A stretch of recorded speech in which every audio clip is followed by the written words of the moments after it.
But I tell you, if you have a problem figuring out whether you're for me or Trump, then you ain't black. Do you know that we owe Ukrainians reparations for building and defending this nation? Oh, my bad. I meant to say Black Americans. Notice how there was not one study, not one hearing needed before sending billions of dollars to Ukrainians nor any other group. Yet, when the topic of reparations for descendants of American slaves is mentioned, we get told a motley of excuses. And I know some of you want to blame the Republicans, but it is for the Democrats that Black Americans vote 85 to 95%. And the Democrats have been complicit in their neglect of Black Americans as well. Maybe it's time we elect politicians that are actually going to fight for us.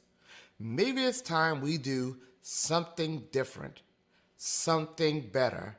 Join me in getting us not just better, but the best.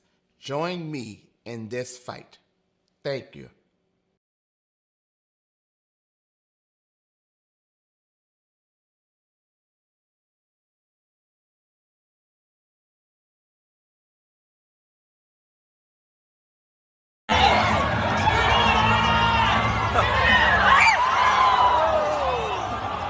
Lead us not into temptation, but deliver us.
All right. The Democrats' disaster. Welcome once again to the Beatzilla PDX official show. I am your host, Beatzilla PDX officially. And this is the midweek report. And a lot of things going on right now. You see Trump I don't know if he's wrapped up his town hall or not, but I know he was doing his town hall, so I caught a bit of that. Shout out to Kid Gravity Beyond. He was actually streaming it. I don't know if they're still going or not because, of course, we're starting this stream. But yeah, so in current news, your boy Trump is back on the, he's back on the campaign trail. And looking at the Democrat situation, which, you always know when the Democrats aren't doing well. And again, let me make this disclaimer. I'm for no party at all. So I'm for Black folks, foundational Black Americans, whatever works out best in the best business situation for foundational Black Americans. That is who would get our vote, not loyalty. With that being said, please like and share as you guys are coming in. And also, if you have not subscribed to this channel, please go ahead and do so now. And hit that notification bell, hit the word all. That way you'll be notified anytime this channel goes live or a video is uploaded. Which there will also be a video tomorrow that you should be able to, that you should look out for. So that's already posted. And another one, but I'll when you'll know when that's coming out. I might actually put that one in my members section this evening, and that'll probably air Friday or Saturday. So let's see who we have in the house thus far. Let's see what we got here. Crew Reality, what's going on, my brother? Rain Love in the house. Key Prince in the house. I see you. Sima JB25. Peace. Welcome. Tia to you in the house. Welcome. Blueberry Muffin in the house. What is going on, my sister? Cult-like personality in the house. Welcome. Tay the man in the house. What's going on, brother? Sugar Jones. Hey, Black First. Dark-skinned brother in the house. What's going on, brother? Vintage Clothing Apparel. What is going on? Welcome. Reginald Jeter, Black First fam. Sonny 81. Or is that Sonny or Sonny? Sonny 81. Black First, my sister. Aquarius Minded, Black First. Deneen Soul in the house, Black First. Tasha Peters in the house, Black First. Lawrence Lilly, Black First. Welcome. So, we are talking about this Democrat disaster, and it's happening on such a grand scheme. It's very interesting. There's been nonstop flooding of the borders. The one funny thing is they keep trying to hop up, on the time. That's how we're getting close to their push for Black voters' attention. So then they start going out on the attack on they get their social media comment board warrior squad to get them activated.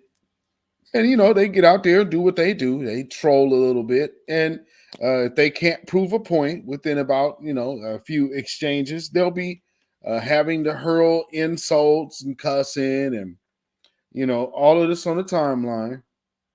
And again, when I see things like that, number one, they say the first sign of losing a debate is when you have to turn it into an argument, and then you're going and, you got to hurl insults because you have lost.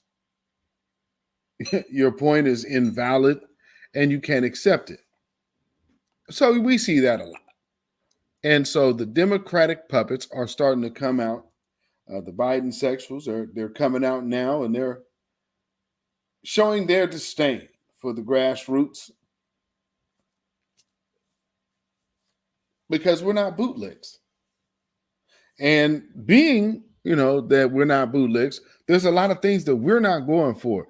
And so it just, when I was getting ready for tonight, I was like, there's some things that I want to just take a look at because we're now seeing that reparations is the main conversation of the day. California has now that they've locked down lineage-based reparations and getting down to the money, all of a sudden conversations are getting a little shaky. You know what I'm saying? And, it's to be expected. Gavin Newsom, he has already backed off and not wanting to endorse the cash payment idea, which, some people say he's looking to run for president, so I guess you can't jump all the way in. But nonetheless, you're going to have to now. So either you're going to give it up or that seat going to give you up. It's either one or the other. So I'm looking at it in the California reparations situation as the wheels. I think the wheels on the bus just go round and round. I don't think you're really going to be able to stop the momentum of this because truth be told, what they're trying to do, that's why you're hearing all these other weird arguments about reparations. And I'm also going to go back to some other stuff that I remember hearing before, and we're going to revisit that because, again, we have so many people that are trying to get in our reparations claim now. Look at how many people are coming over the border. Now, I posted something there. There's a little piece from Tucker Carlson that's out there that on Twitter, and I retweeted it, and I said, because truth be told, as we know, broken clock is right twice a day. I don't harp on the person. I want to hear what the message is. And if the message at the moment, and that's the key, at the moment is beneficial to Black Americans, especially foundational Black Americans, exclusively, then I would have to weigh in and say, well, hell, he has a point. Because to that degree on immigration hurting our community and then hurting what they're saying American citizens, well, now we are in agreement because both of our situations are being harmed. It's not joining in, I just see Tucker Carlson and this is a white supremacist and this is America. If you are, this is how I look at people with that conversation because they're still looking at, white supremacy only exists in one area. And I don't operate under that idiotic understanding. I operate like a lot of you operate, and a lot of us out here in the grassroots operate, that supremacy is a team sport. And we recognize that. So it's not that these people just are out here to, number one, undermine us. Number two, if they can't grift off of us or latch on to us, then bam. But again, like I said about this Trump thing, because I don't believe everybody now that's coming around is legitimately one of us. I'm going to just say that. And I guess we need to be kind of prepared for people doing that because we're like the trending thing. But understanding with the Tucker Carlson thing, he's just simply stating the fact that you are trying to flood the zone with a certain voter block and voter base. That's why they're trying to, if you notice, they're dropping them off in certain areas. Why would they be putting them in Black areas and then trying to rush them through to get voter rights? You see what I'm saying? So, oh man, so when you're on to something when the shills come out. Oh man, it's Tucker Carlson. I'm not worried about him. He just got fired from Fox. He is not nobody. Their whole mystique has taken a big hit. So then the one thing, where do we have to get the legit from him? The logistics from him?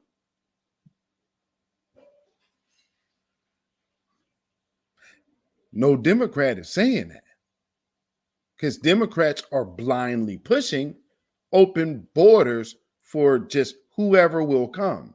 And then also this other individual is actually trying to tell me that Joe Biden did not run on open borders. Yes, the hell he did. Oh, well, it's not in his paperwork. No, but when he talked to black leaders, this is what they heard. This country is doomed. It is doomed, not just because of African Americans, but because by 2040, this country is going to be minority white European. You hear me? Minority white European. And you guys are going to have to start working more with Hispanics, who make up a larger portion of the population than y'all do.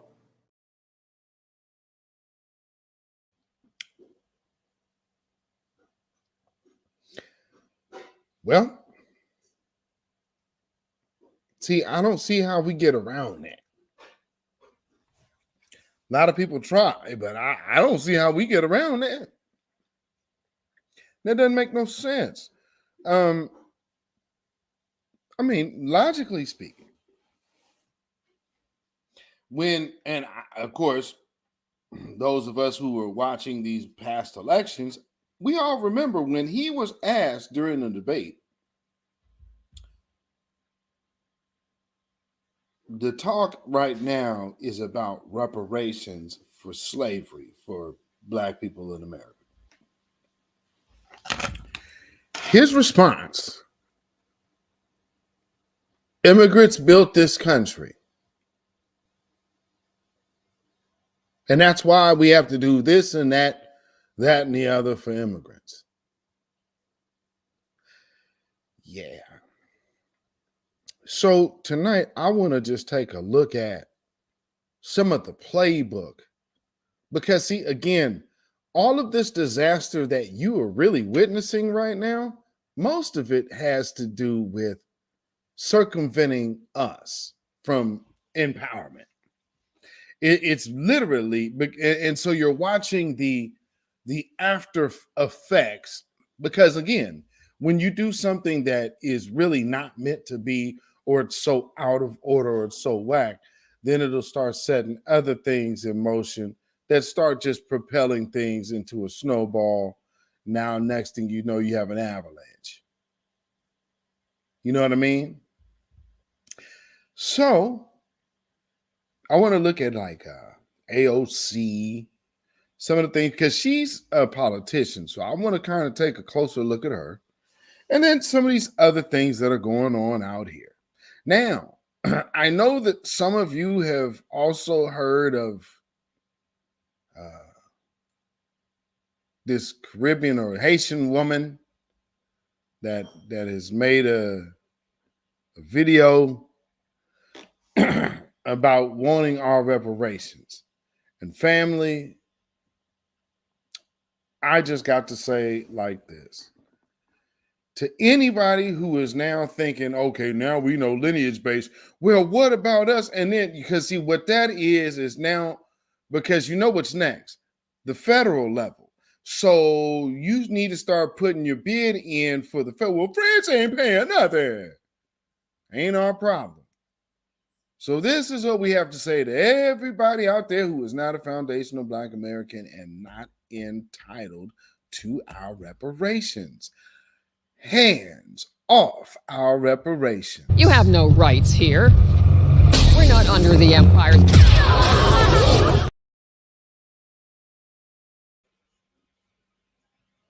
And so without further ado, let me let me show you Oh, that'll forever be classic. This Haitian woman, and this is her plea.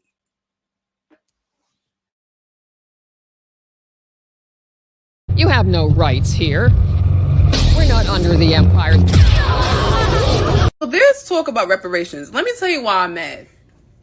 Because not being Black American, but being Caribbean American, meaning my dad was born here, but his family was born in Haiti. My mother was born in Trinidad.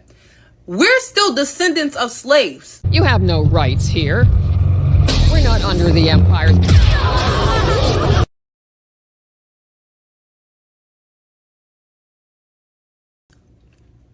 Anybody that is in the Caribbean, for the most part, specifically Haiti, let's give it up for Haiti, because if Haiti didn't run it up, if we wasn't doing the machete chopping and all of that, nobody else would have really felt the, oh, let's do this. But I digress. You have no rights here. We're not under the empire. I digress.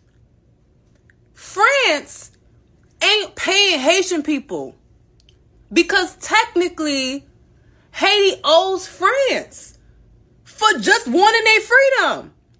The Brits ain't paying Trinidad either. So what about Caribbean Americans? You have no rights here. We're not under the empire.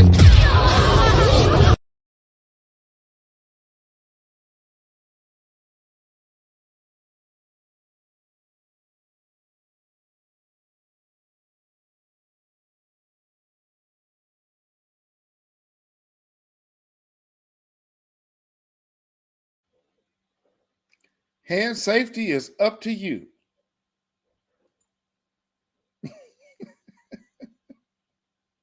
France ain't paying nothing. They ain't paying Haiti nothing. Like that's a you problem, man. I mean, what about us? What about you? What the hell about you? I mean, the delusional entitlement is outrageous. Cult-like personality with the super chat. Thank you so much. No, America is doomed with PC people, not earning America. I know that's right. Why are you scarcity being squandered our resources? Over there, yeah. I mean, they are coming to. Well, again, that's like locusts. You kind of think about if you're looking at people. You have folks coming here to basically reap what path has already been laid. But again, understand every pathway to citizenship here in America is based off of trying to make us the bottom class and keep us there. You understand? Terry Jones in the house. Black Star TV in the house. What is going on, my brother? Nubian DNA in the house. I see you. I see you in the house. Aquarius minded. Yeah. So, and who? Vincent Jackson in the house. Welcome. It's for the citizens of San Francisco, not the entire state of California. He ain't gonna like it. Well, they have the state reparations, and then because what they just did was the state. Now, of course, that was what Amos with the preacher Amos Brown. Yeah, Amos Brown. Devin Headley, welcome. Or Haley, Devin Haley, welcome. Yeah, the San Francisco thing, that's when he told them to reject the $5 million payments right there. Blueberry Muffin, Amos Brown. So, yeah. There's that guy. Let's see. Now what we got next. All right, because like I said, I just want to walk through a few of these different conversations. Let me go to this AOC thing. This is her and Ta-Nehisi Coates or whatever. I don't know if he's actually foundational Black American or not. I guess he is. But I know he doesn't want to be. He ain't worried about stomping really hard right now. Matter of fact, you want to be out the way. Well, I think the first thing that we need to do is realize that there's a balance between this more universal struggle for racial, social, and economic dignity, but at the same time, not erasing the individual stories of different communities. So, you and I are in the same struggle. It does not mean that that does not give me a pass to not talk or acknowledge the Black experience, and that does not give you a pass to not acknowledge or talk about the plight of Puerto Ricans and people overall. And so it is in that exchange, and to say you are distinct and you come from a distinct community that is valued and uplifted, and vice versa. And when we tell the stories of the mistakes we have made in the past, economically speaking, when we talk about the issue of, say, reparations, people think, people think about reparations as reparations for slavery. But really, economically speaking, reparations are for the damage done by the New Deal and redlining, because that is where we saw a compounding.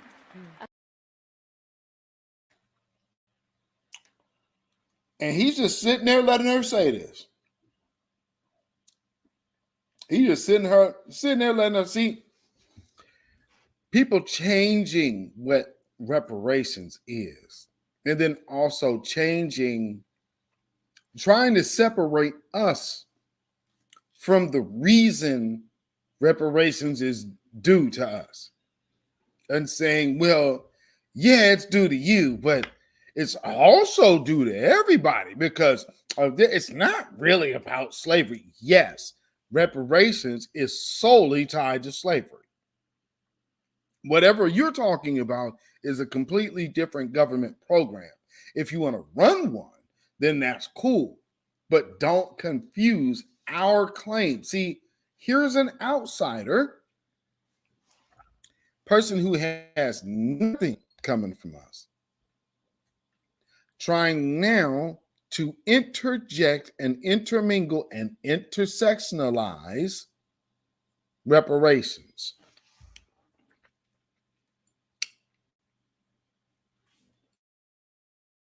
Compounding of the existing inequity from the legacy of slavery, where we drew red lines around Black communities and we said white communities will get home loans and they'll get access to the basic bedrock of wealth in America. And this is the thing that this will be your heirloom. And we gave white America an heirloom that appreciated over time, that people still benefit from today, and we did not give that to African American, Mexican communities, Puerto Rican communities.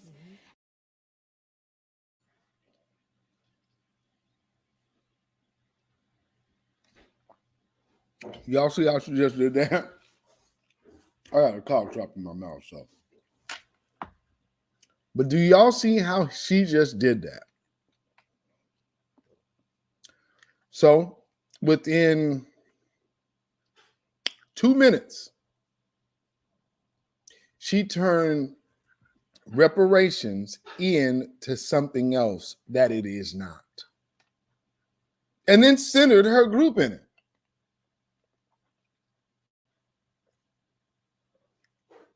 What next?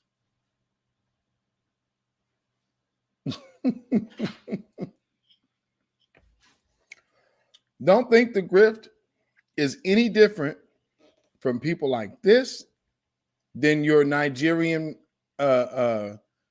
Prince, my money stuck, I need your deposit scammer.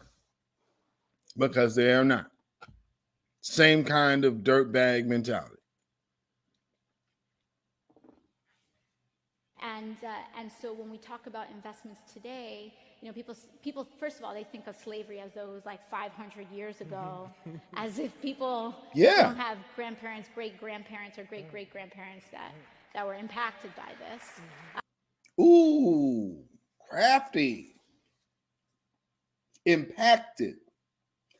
How were you, being a Puerto Rican, impacted by American chattel slavery, other than benefiting?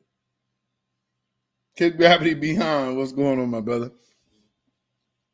Cynthia Newman in the house. Welcome, welcome. Black Jack in the house. I see you. They're trying to leech off us. Absolutely, they are.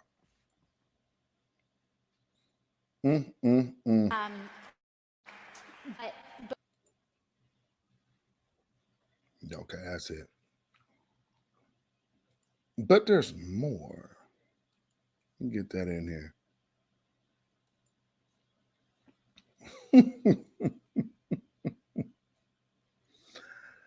Boy.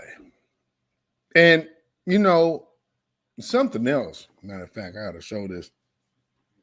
I also recognize, the push is on. I've seen a Team Biden DNC like ad. It was a whole Team Biden ad. Let's see, where's that other one? Oh, is it this one? This one. Get this in here because she does it again. And so when you start seeing patterns, it's time to start going on alert, because it's like, well, why am I seeing this more than once? Well, here she is again, doing the same thing, getting back to confusing the conversation of reparations purposely.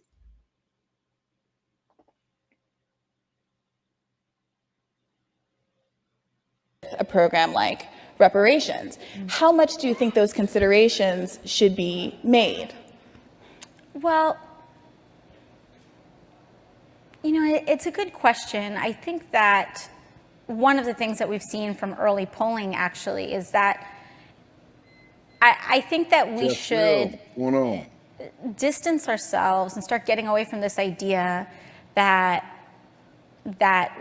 we should only care about ourselves. Because when we really do start to assert and believe and understand and see how our destinies are tied, we kind of get away from this idea that only, you know, people of color care about other people of color and only white people care about other white people and so on. There are a lot of systems that we have to dismantle, but also it does get into this interesting area of where we are as a country about identity, because like, what does it mean to be Black? Who is Black and who isn't, especially as our country.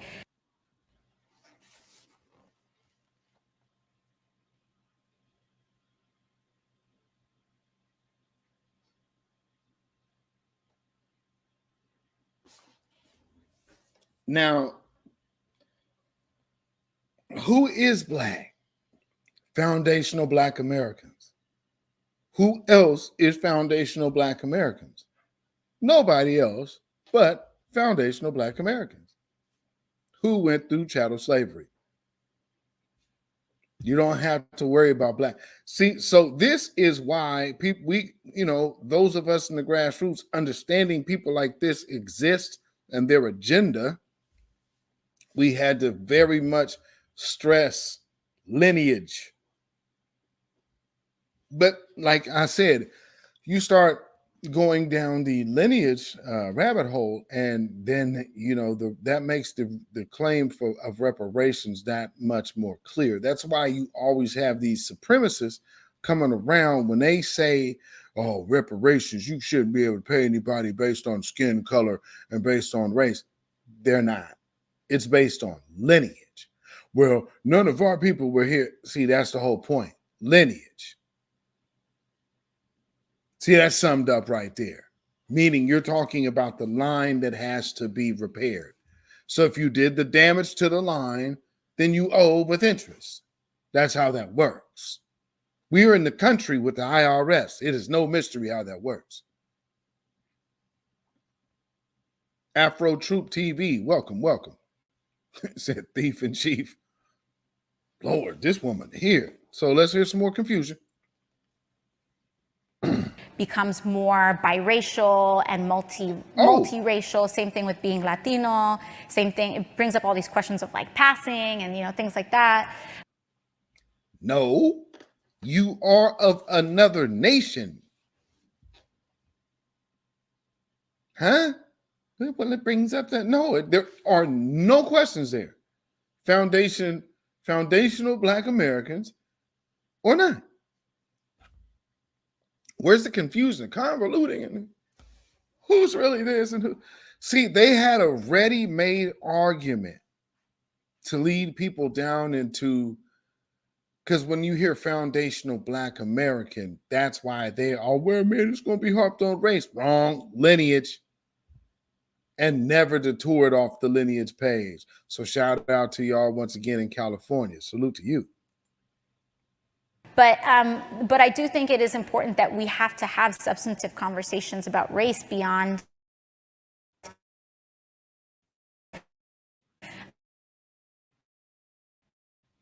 what makes them racist. Like we need to get away from talking. Well, not that we have to get away from talking about racism. It's important that we talk about racism, but because we talk about racism so much, we actually aren't talking about race itself, and we aren't educating ourselves about our own history to come to the conclusions that I think we need to come to.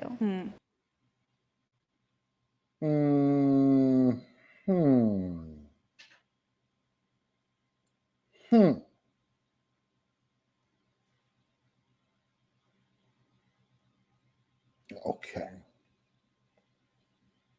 All right. Now she talks about educating somebody on history.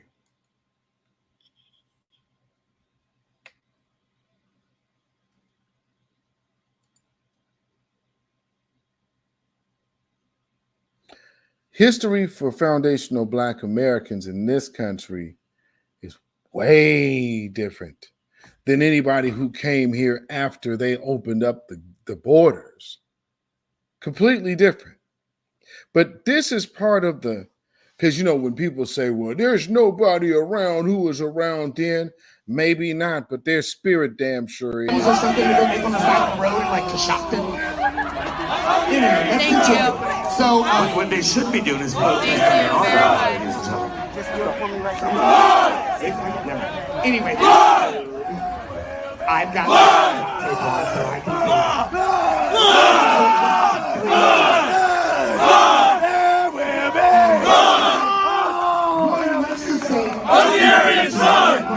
do me a favor.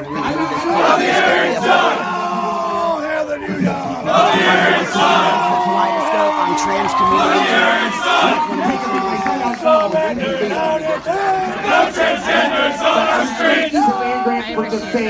We know and we love.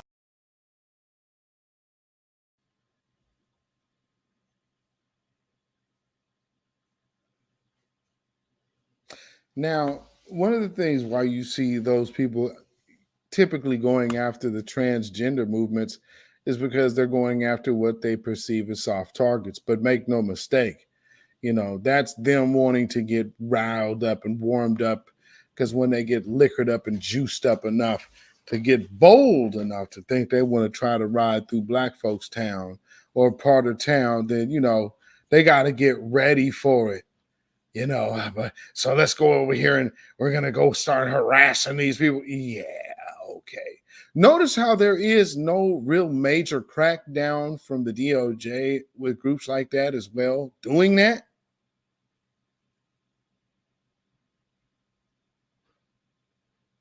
Makes sense, though, why you see stuff like this. As I come here in commemoration, not for show, Selma is a reckoning. The right to vote, to have your vote counted, is the threshold of democracy and liberty. With it, anything's possible. Without it, without that right, nothing is possible. And this fundamental right remains under assault. We must remain vigilant In January, I signed the Electoral Count Reform Act to protect the will of the people and the peaceful transfer of power. But we know that we must get the votes in Congress to pass the John Lewis Voting Rights Advancement Act and the Freedom to Vote Act. I made it clear I will not let a filibuster obstruct the sacred right to vote, the right of any other right to vote from there. And that's why we follow the words of you all have, the words of Dr. King. He said, give us the ballot, we will place judges on the bench who will do justly. Led by Justice Ketanji Brown Jackson, and more black women appointed to the federal appellate court than every other president in history has done. We're about to do that.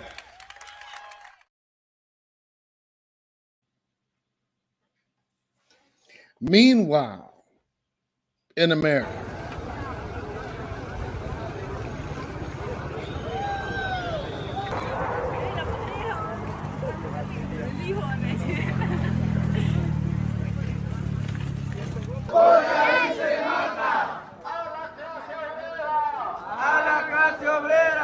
Vámonos, vámonos, vámonos, nos vamos. Levanta la pancarta, ya nos vamos, ya nos vamos.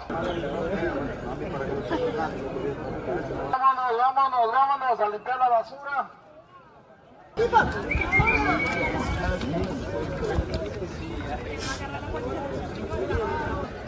Y la sangre clama justicia. Y por eso caminamos. Vámonos, compañeros. ¡Alerta! ¡Alerta! ¡Alerta que camina! ¡La lucha del migrante es por América Latina! ¡Ay, qué cómodo!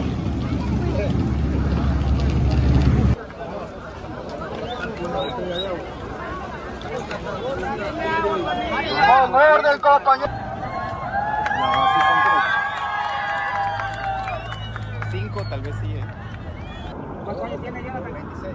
¿De dónde eres? De Venezuela. Venezuela. Bueno, hacia abajo.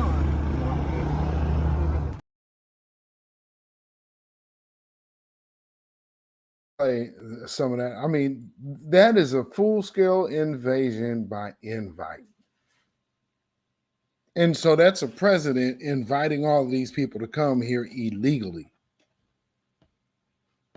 And then promising them a place here. World views, greetings, greetings. Yeah, I mean, this is insane. This is absolutely insane. But see, here's one thing I want y'all also to understand. There's people within these so-called places of leadership, black leaders, black congressmen and senators and representatives and whatnot.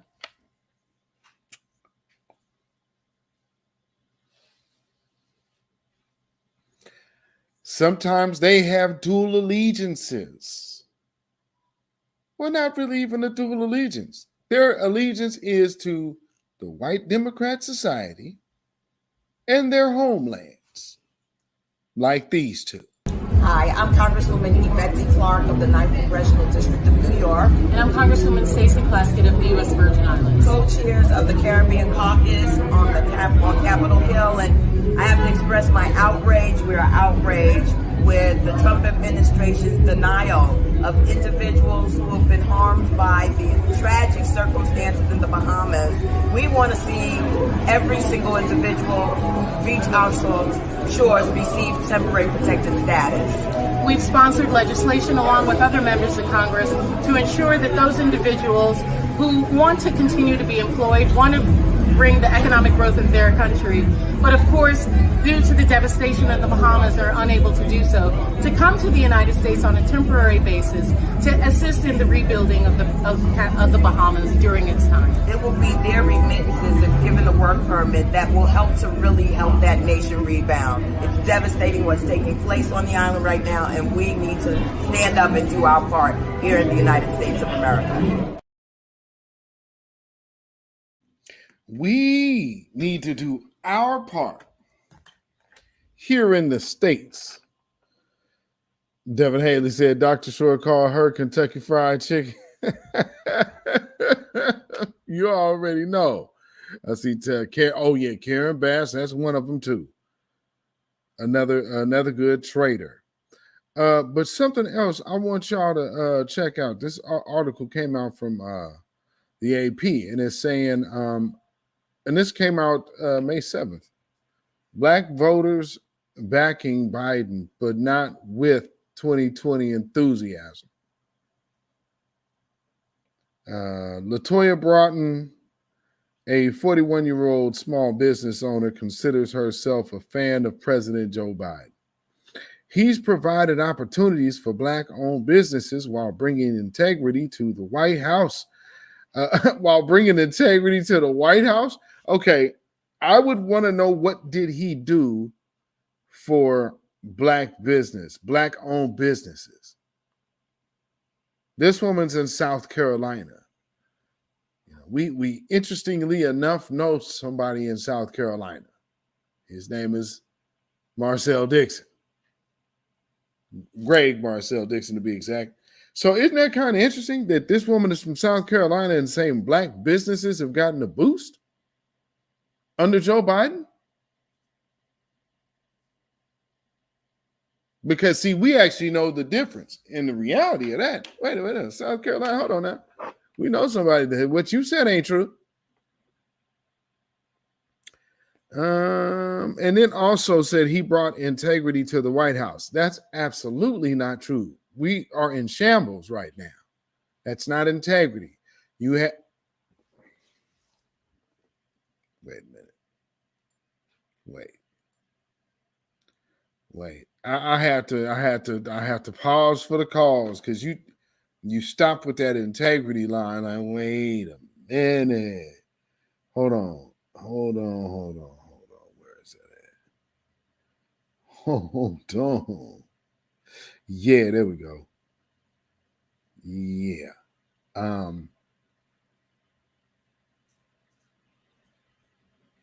I think the delusion of Obama and the Democrats has done such a number on people to where they have just started lying to themselves to convince themselves that, oh, Joe Biden is really cool. Family, this is, true be told, Barack Obama's biggest claim to fame, and Joe Biden is carrying it out. See, the Obamacare, just remember, that's the ground floor of first, gay marriage, the Obamacare. Now in Walmart, this is the type of stuff they're selling. Look at how ridiculous this is. Fucking Target.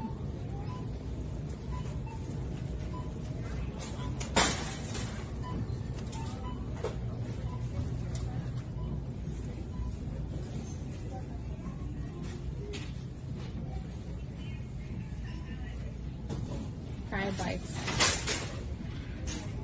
This is such bullshit. LGBTQ designed sandals for your kids to wear.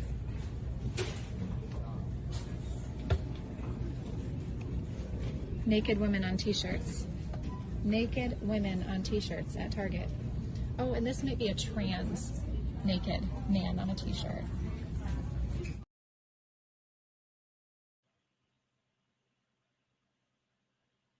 Baby clothes.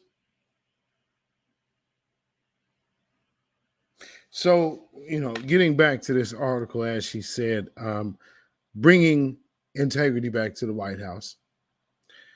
Her decision for 2024 is not in doubt. Biden has proven himself in the last few years, and I'll be voting for him in the next election, said Broughton, who owns a lobbying and public affairs firm in Columbia, South Carolina's capital city.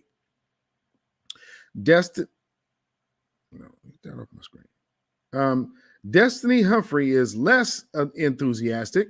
The 22-year-old senior at South Carolina State University, the state's only public historically black college or university, or HBCU, said she's disappointed in the president, feeling his accomplishments have so far not lived up to his promises.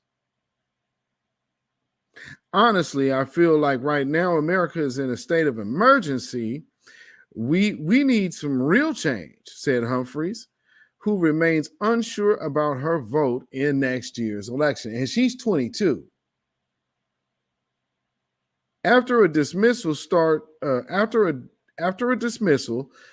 to his 2020 presidential campaign, black voters in South Carolina rallied behind Biden. After a dismal start to his 2020 presidential campaign, black voters in South Carolina rallied behind Biden, reviving his White House ambitions by driving his Democratic rivals from the race and ultimately putting him on the path to defeating the president, Donald Trump. But at the outset of Biden's re-election bid, the conflicting views among the same voters provide an early warning sign of the challenges he faces as he aims to revive the diverse coalition that proved to be so crucial for him before. Black voters form the heart of Biden's base of support. You wouldn't know it by his actions now, would you? And any dip in support could prove consequential in some of the most fiercely competitive states, such as Georgia, Michigan, and Wisconsin. Well aware of the challenge, the Biden campaign says it's confident in its message and it's planning to highlight how the president has prioritized issues that are important to Black Americans. You know what I'm saying? The process or the progress made in the first 2 years, whether it's historically low Black employment rate, unprecedented funding to the HBCUs. Actually, he cut funding to the HBCU. I don't know why they keep saying that. There was more money going to the HBCUs. Biden cut money from the HBCUs. Or having the Black poverty rate in half. What? The hell is they talking about? The Black poverty rate cut in half? Where? Oh, man. Project Leroy in the house. What's going on? Lord. Empowerment is all at stake in 2024. Campaign spokesman Kevin Munoz said in an email statement, the campaign will work hard to earn every vote and expand on its winning 2020 coalition. Yet there are some early signs that Biden will have to work to generate enthusiasm among Black voters for his run. Biden's approval rating among Black adults has fluctuated over his 2 years in office. As with most demographic groups, the latest Associated Press, NORC Center for Public Affairs Research poll finds his 58% current approval rating among Black adults sitting well below where he began, roughly 9 in 10 Black adults approve of Biden over his first months in office. Let me show you something, though. They actually have a statistic here. I don't know how legit this is.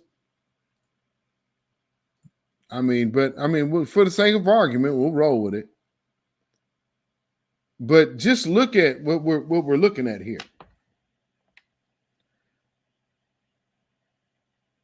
Strongly approved. So this is a survey from, so this is a Yahoo survey. So, take of it what you will, but it's very telling among Black voters.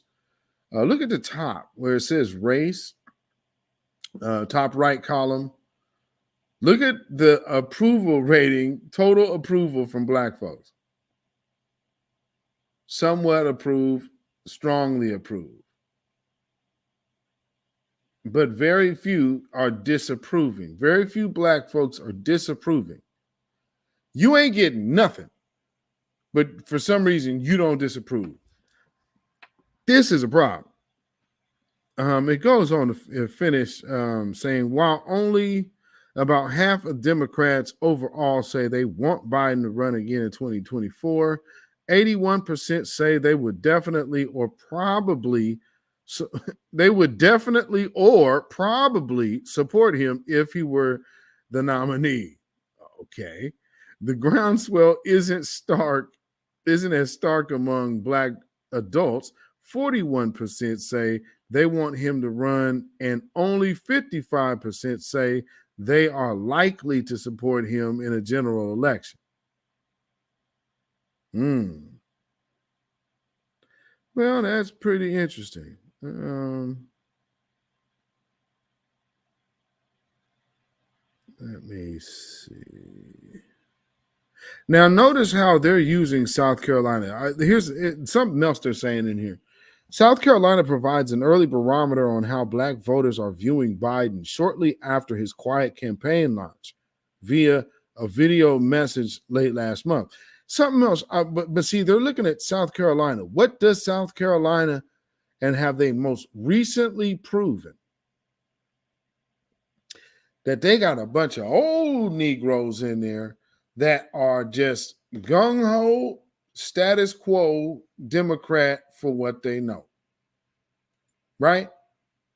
Because even with Marcel running as a Democrat, oh man, they were talking against Clyburn was like a no-no.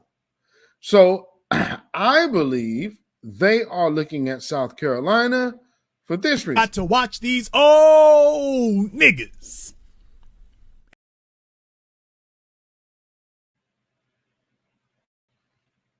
And that is where they know their base would be. So that makes total sense. You understand what I'm saying? That makes total sense. But again, just to remind everybody, hands off all reparations. You have no rights here. We're not under the empire.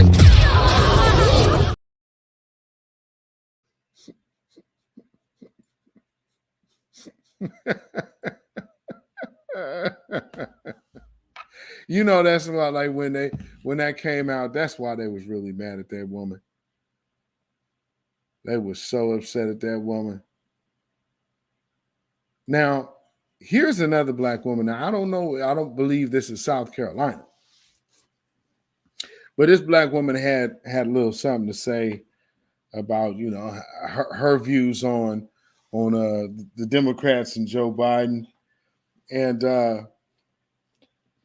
I have to agree. So check this out. If Joe Biden was here right now, what would you tell him? Do your job. Get your mental state together so you can remember some of this shit and come out here and help these damn black people that are suffering in the hood, can't pay their goddamn rent, can't pay their light bill, and been struggling for years while y'all sitting out knocking on their doors, giving them shrimps and grits to vote for you. That bullshit needs to stop.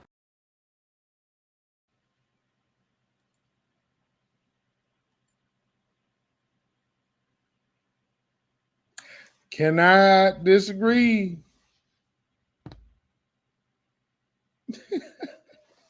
Fish and grits.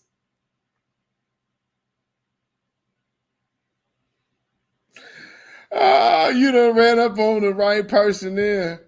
And see, that's what's so funny now. Like, what's she talking about? You basically passing out catfish nuggets. That means that these folks are listening to the grassroots, and you running up on random folks. You running up on random folks, and they talking like this. You know how much the grassroots is speaking right now. That says it all. You said her still gonna vote. Her still gonna vote Democrat? Maybe. Hopefully not. You know, I would hope different. Let's see what an alternative sounds like. What do you offer? Under my leadership, we had the most secure border in U.S. history by far. We replaced catch and release with detain and deport.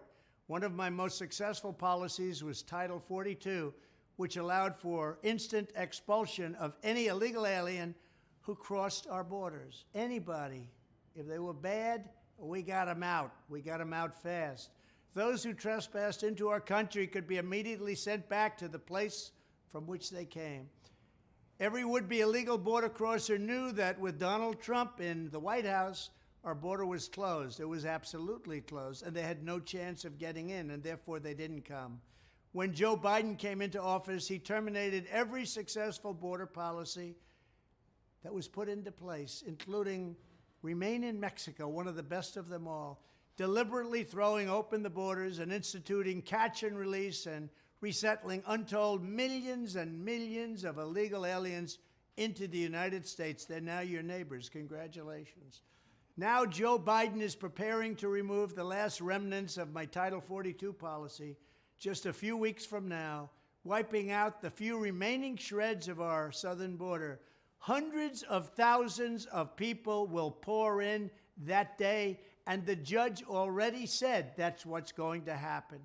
This will mean complete and total mayhem and utter lawlessness, and unlimited numbers of fraudulent asylum seekers flood into the United States unchecked. They are unchecked. Nobody has any idea where they come from. They don't know if they're healthy, if they're sick, if they're insane, or if they're coming from prisons. Already, tens of thousands of... And he goes on for a little while, but I'll just stop right there. People made him seem and sound crazy about 6-7 years ago. He making a hell of a lot of sense right now, ain't he? And again, I'm not no Trump fan. I'm not no Biden fan. Whichever one is presenting the best situation for foundational Black Americans is where we need to be dealing. And so, you know, that's not no being aligned with no party, because that's, again, trained to be a slave. No, do business with us on the political level like you doing with other groups. Other groups can get what they need. You need to come with us with some tangibles. And now we're telling you, it's reparations, nothing. And so I don't know how y'all gonna get out there and try to keep pushing whatever y'all keep trying to push on us, but it ain't gonna happen. It is not gonna happen. And that's why you seeing other people complaining and crying about what we're getting, and everybody got something to say about our reparations and whatnot. You even got triggered Carolines, formerly known as Karen. We got these Carolines out here upset. And again, I always told y'all what that was. That goes back to the whole point of when that would be Black women being empowered over white women. So you see why they upset. Check this out. You do not deserve reparations for slavery. People who never owned slaves do not owe anything to people who never were slaves. If a debt is owed to American slaves who are obviously no longer with us, then the debt is each of ours. Because we each benefit from living today in a nation that they, among many others, built. But it's not just white Americans who benefit. Especially the younger generations, they have never faced any legal or systemic racism despite what they claim. They deserve nothing other than what they have earned. Just because there are victim mentalities doesn't mean there are actual slaves, okay? There are white Americans whose ancestors paid the ultimate price fighting on behalf of the Union in the Civil War. Do they get a free pass from paying reparations? Since we're all taking on the sins of our fathers, are we also taking on their graces? There are white Americans whose ancestors never owned slaves. There are Black Americans whose ancestors sold other Black people into slavery. This isn't as black and white as we claim, and throwing money at people doesn't solve their problems, nor will it fix our current cultural obsession with race. There are white Americans who have no generational wealth that you all love to speak of, who have nothing. Americans of all colors who have nothing. What about them?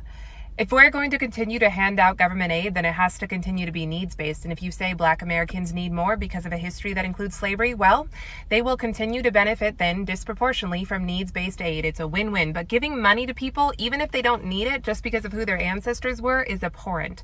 You cannot fix one wrong with another wrong. What about every single struggling American of every color? See how they keep trying to make it about color, but then she tried to make the argument against lineage. Antonia Rain Reloaded, you're absolutely correct, brother. Her face is about as long as her tweet she made prior to posting this video. Facts. Super facts. Man, yeah, they don't tell that to anyone else but us. We are the most pocket watched people on the planet. Shout out to you, brother Torian Rain Reloaded. That's a fact. Because again, they understand. And like I said, while you have the disturbed Carolyn, her issue is all these Black women that she always thought that she was over. Because remember, white women always have used Black women. I mean, look at the whole feminist movement. White women have a practice of using Black women. So this is putting Black women in a position to where they're not looking to Karen and Becky and Carolyn and Gertrude. They're not. They're looking to themselves and looking forward. So with that, you have all of these, you guys don't decide. It ain't got nothing to do with nothing other than she won't be able to browbeat and look down on Black women. Don't kid yourselves. Because if it was Black men, then they would be telling all the white women, go get with a Black guy. That's what they would be saying.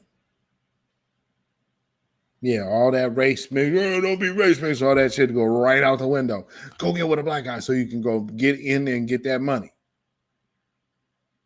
Yeah, you be clear on that. They'll figure out a way to come get that dough. But again, like we're saying, hands off our reparations. You have no rights here. We're not under the empire.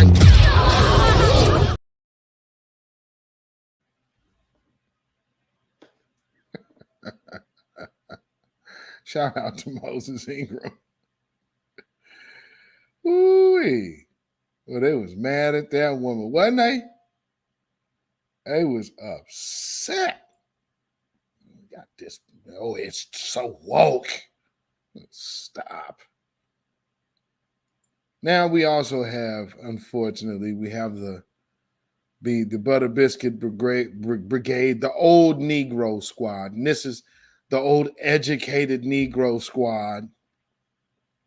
Old coons, that is, though, And again, young coon turns into an old coon, but then for a whole nother generation, they actually just might see a Black person and think, oh, well, those views are on the level. No, they're not. No, they're not. And so those who know. But again, we also have to make sure that we educate ourselves to who some of these people are, because beware of coons. Slavery has been a universal institution for thousands of years, as far back as you can trace human history. And what we're looking at is if slavery is something that happened to one race of people in one country, when in fact the spread of it was around the world. In 1776, which is when Adam Smith published The Wealth of Nations, as well as when the United States got started, he said that Western Europe is the only place in the world where there is no slavery. And even the Western Europeans had vast numbers of slaves in the Western Hemisphere, yes, but not in Western Europe itself. And so if you're going to have reparations for slavery, it's going to be the greatest transfer of wealth back and forth, and between and cross hauling, as they say in the railroads, Because the number of whites, for example, who were enslaved in North Africa by the Barbary pirates exceeded the number of Africans enslaved in the United States and in the American colonies before that, put together. But nobody is going to North Africa to ask for reparations because nobody is going to be fool enough to give it to them. Here we have intellectuals who can imagine a different history from the rest of the world, even though it's so similar to the rest of the world.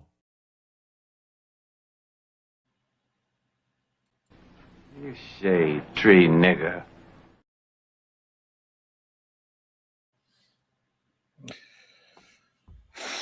Woo!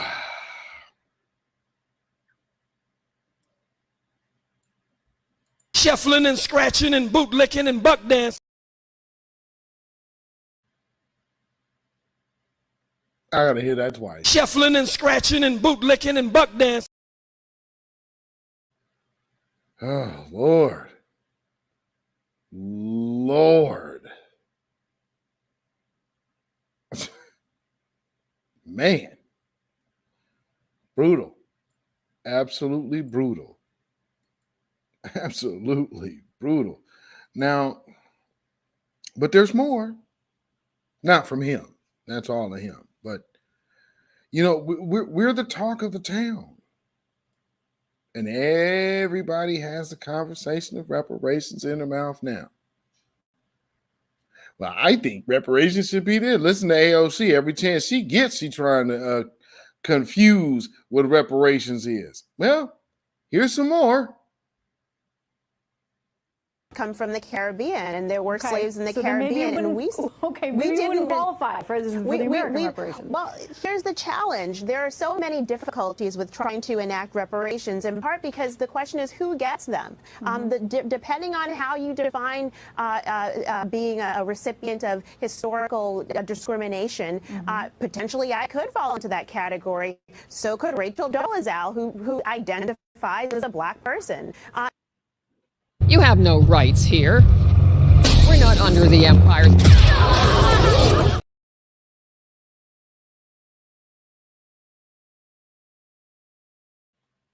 How do you pay for it? I've seen an estimate that they would cost maybe $14 trillion to pay out, and the feasibility is just not there.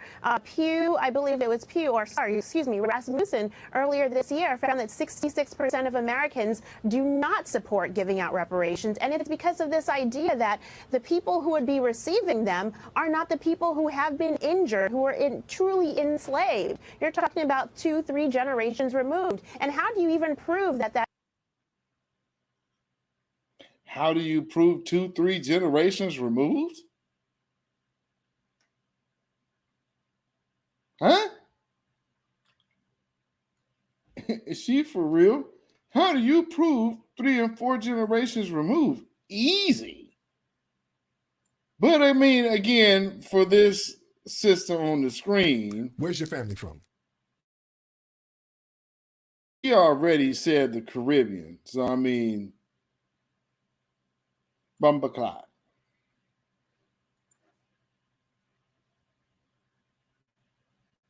That person with slavery was your grandparent. Authentication of it. So, Trish, there are a lot of challenges with reparations, and I think if we want to talk about, how do you improve the Black community and help the Black community, that's a conversation that needs to be had. Not holding out this 40 acres and a mule, which I honestly have called a pipe dream in the past, and I think that's what it is.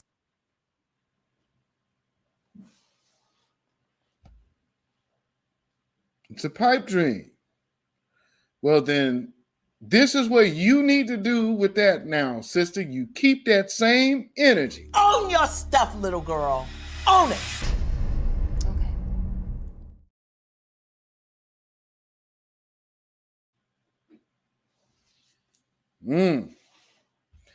So, yeah. You have no rights here. We're not under the empire.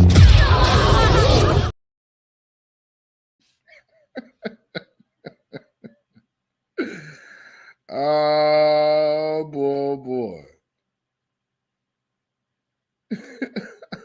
Tell you, boy, they were so damn mad.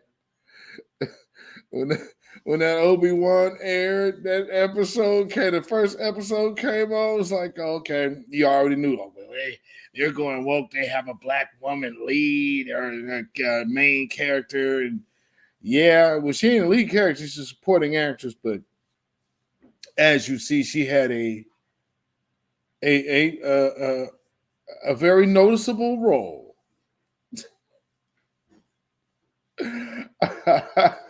And you know something I gotta say, you know, when you see something, it's like, oh, I know how that's gonna rub these folks.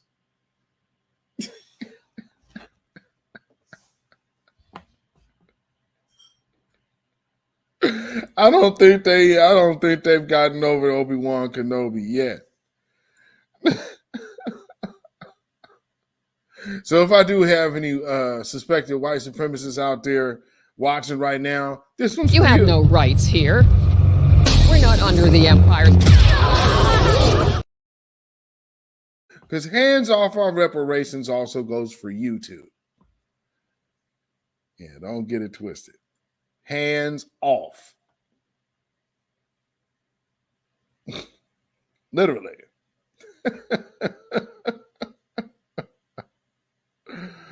Oh my Lord. Now let's see. Where do I want to go? Okay.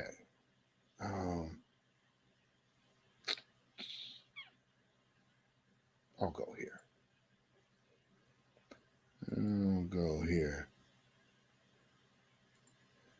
Oh, before I play that, let me go. I see a super chat. Cult-like personality with the super chat. PC people, you hanging your hat on these black people. Dummy tethers, not asking, demanding a debt that is owed. Hashtag cut the check. Shout out to you. And absolutely, cut the check. I absolutely agree. And this is what they like. I think that's one of those talking points to get you out of moving in your authority. Because when you owe the debt, you don't have to cower. That's what they have taught in previous generations. We're not that. No, we ain't that.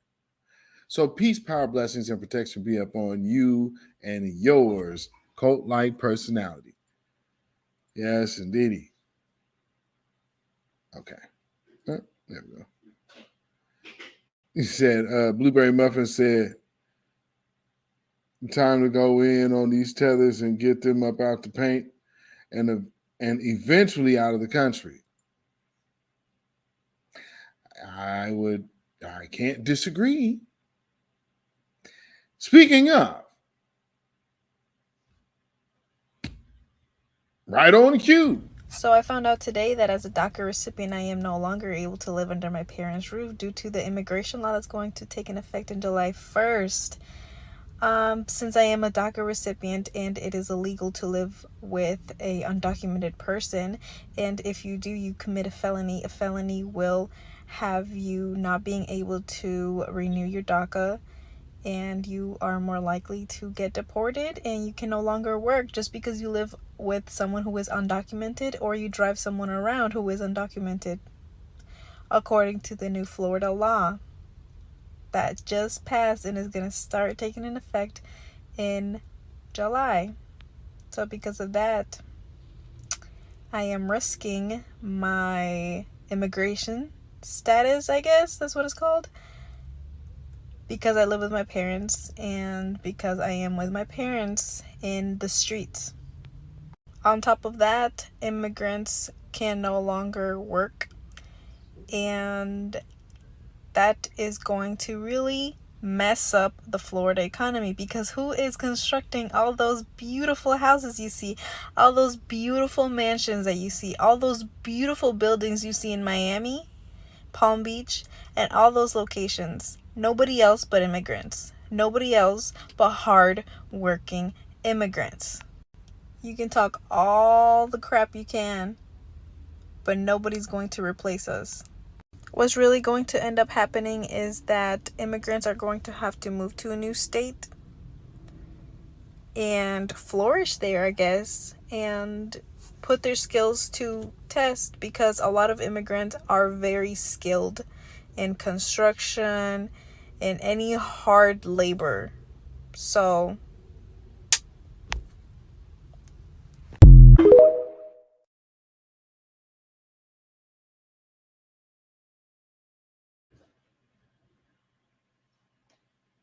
see ya.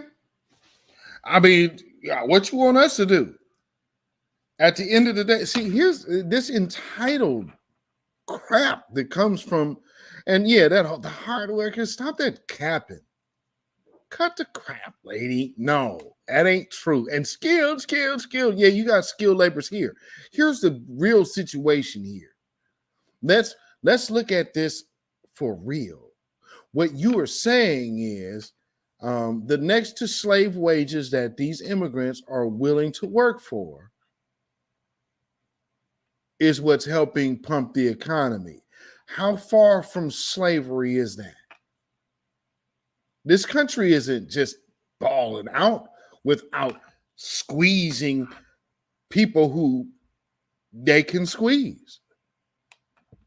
That is the most predatory shit ever. So if America's so great and capitalism is the thing, then pay living wages to citizens to build up this economy and get them people up out of here. Because here's the whole thing that my DACA, your DACA needs to expire and you need to go home. You're never going to replace us. Don't worry, we'll be fine. Well, who do you think is going to do this? If we get 17, maybe it's making sense on why some. See, here's the thing. It's coming down to dollars and cents, and you guys don't make sense. And you damn sure don't make dollars because you work for pesos in America. So you're making peso money and getting the U.S. exchange rate for half a peso. And then calling that, well, this is the way we're ducking it. So you're if you want us to be okay, undercutting our economy and also our workforce. Well, who's going to do that? What do you mean? Plenty of people would do that. Like, how did this country make it through where they invented the Homestead Act?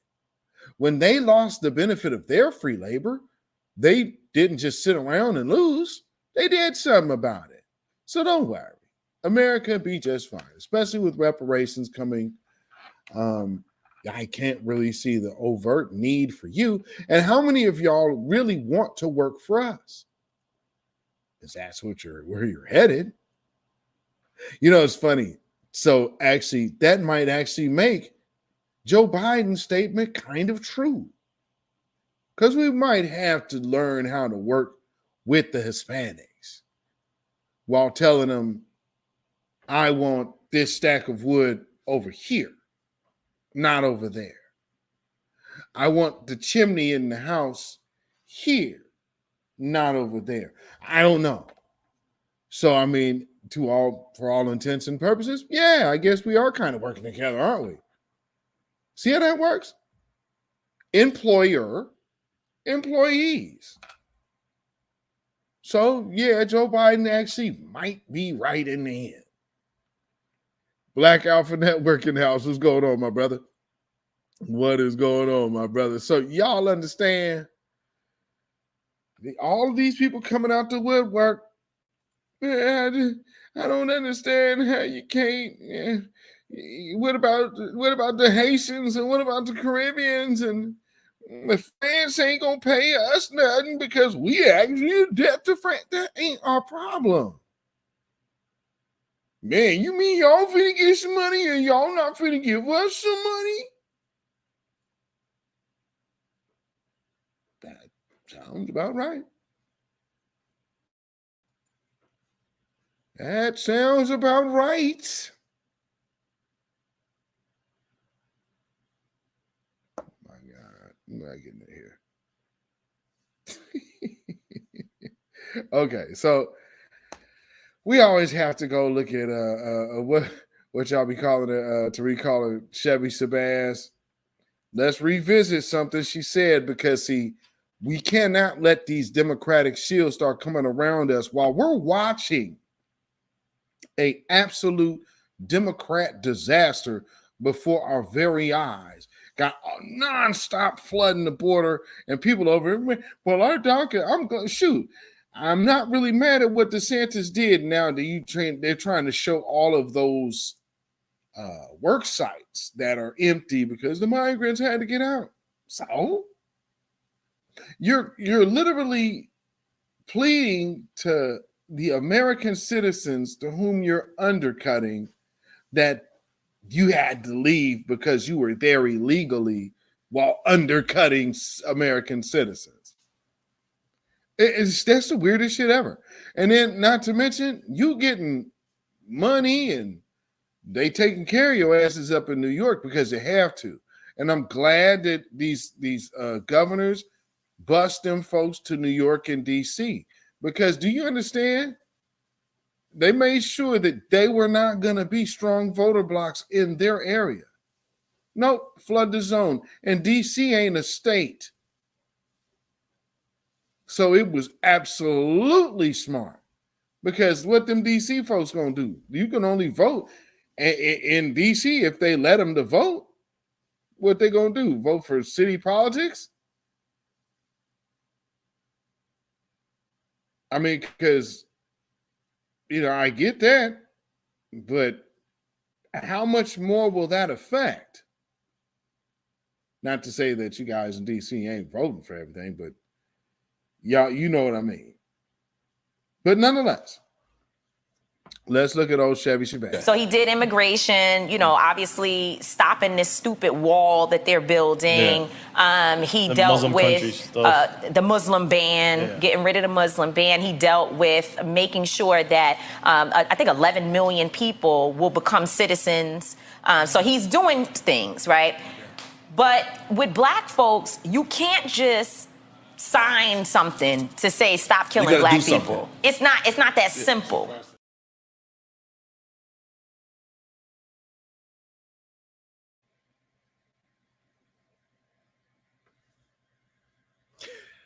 A whole Asian hate crime bill. A whole Asian hate crime bill. Right, Blueberry Muffin. Man. Absolutely insane. Absolutely insane. I look at Tamika Mallory as one of those people who is the groomed opportunist. She had spent a lot of her younger years up under Al Sharpton. So, yeah, take that as you will. I just caught what I said. Yikes. But, some people say and speculate. You never know. I mean, hey, who knows what's going on?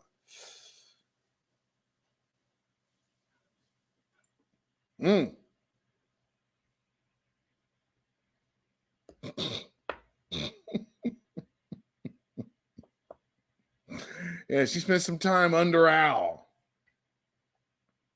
Oh, dancing Al. Looking like a bobblehead. You know what's so funny, though, is when he was so much younger, how his head was proportionate to his body. How does that make sense?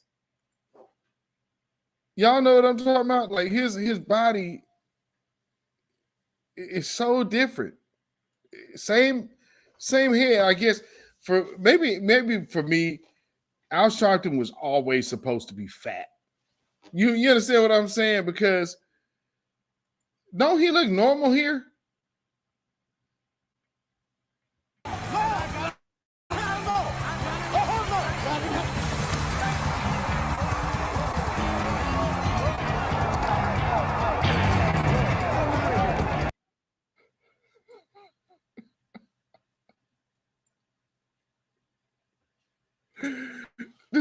Just look at Al. Just look at him, man. Just take a good old look. What done happened to this dude? What done happened to this dude? Look at his head. His head now, head fits his body now. suit don't really fit his shape, but his head ain't really fitting his body. That is a tight ass suit. Miss D at Sweet 201. Welcome. Oh man, yeah, he turned himself into a bobblehead with all of that weight loss, and again, he also had that surgery too, I believe. But boy, now he had enough weight on him to sustain himself from a fall. Now you push that dude like fall apart like he made of glass. Al Sharpton can't take that spill nowadays. Just go shh. Afro Troop TV, you say he got that shit? I don't know. I don't know about that. I mean, again, I just say I don't know.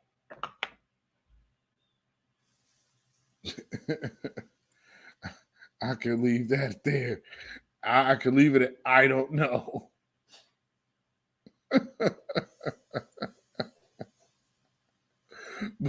But now listen to what we're talking about here. This immigration thing, right? And the borders are being flooded. This thing is turning into an absolute disaster.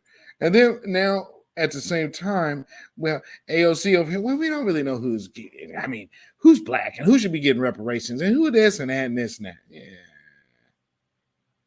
Family, this has been going on for a minute. The confusion around the conversation of reparations. And I've been doing some going back around looking at stuff around the Million Man March.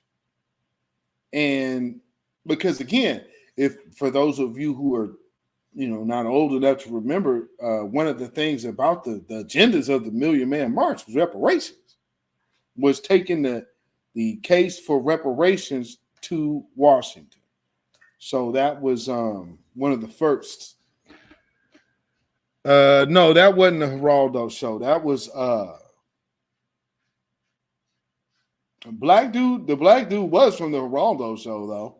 That's the dude. So yes, he is on that Geraldo show. The other black dude that pushed Al Sharpton, yeah. Al Sharpton was not on that show, I don't think. I don't believe Al Sharpton was there for that. Because this was it Morton Downey? Morton Downey Jr.? Something like that. Morton Downey Jr. One of the late night shows. This old late night talk show host that smoked. He smoked a cigarette on camera all the damn time. He always had a cigarette in his mouth, and he would be getting in people's faces and blowing smoke in their face. It's like, yeah. And back with like Tiffany Cross, when she still had her show before they canned her.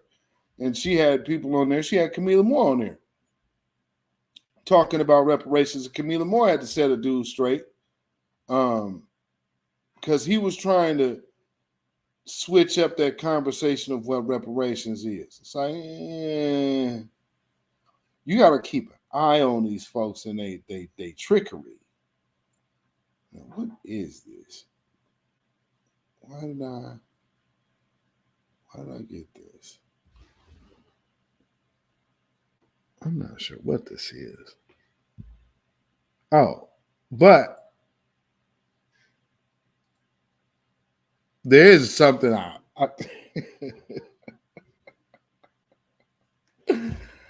we have the other group, and we're gonna have to talk about the Latino white or the white Hispanics and Latino and Latinx white supremacists that have turned up. Do y'all know that the I believe it's the Texas shooter was a fan of the Tennessee shooter, the transgender? I'm like, well, that's kind of odd. It seems like y'all kind of in different company. Let me see. I have that. Yeah, there we go. So the Texas, there's an article that says the Texas mall shooter praised transgender terrorists who murdered Christians in Nashville. Wow. It says the mall shooter who deleted several people in Texas on Saturday praised the transgender terrorists who deleted Christians in Nashville. In late March, Audrey Hale, a biological female claiming to be transgender,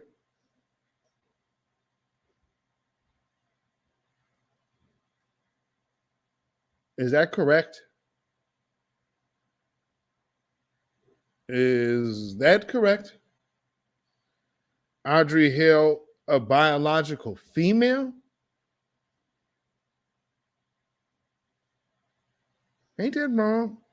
Anyway, a biological female claiming to be transgender deleted 3 people, or deleted 3 children and 3 adults at a Christian school. On Saturday, 33-year-old Mauricio Garcia deleted 8 people at the Allen Premium Outlets, a Dallas area mall in Texas. Social media posts have now emerged that show Garcia praised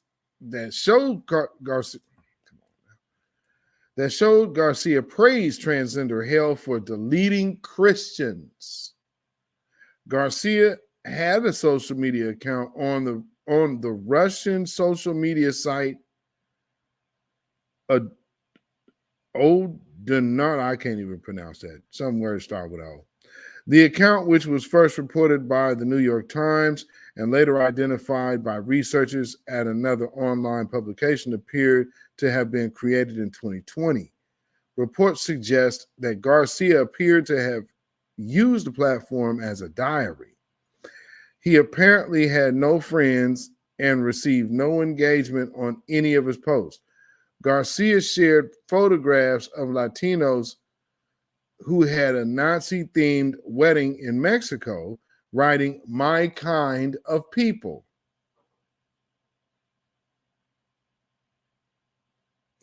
He also shared photographs of Mexican Nazi groups that he also described as "my kind of people." The killer also shared a photograph of Joseph Mengele, a doctor at the Auschwitz extermination camps who selected Jewish prisoners for execution in gas chambers and conducted scientific experiments on them.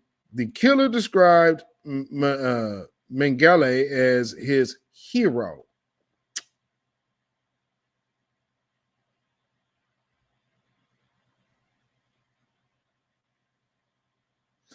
In one of the last social media posts that he shared on the site, the killer glorified transgender terrorists who deleted 6 people at the Covenant School in Nashville at the end of March. He praised how many people the shooter was able to delete and remarked, "This is the greatest accomplishment of feminism ever."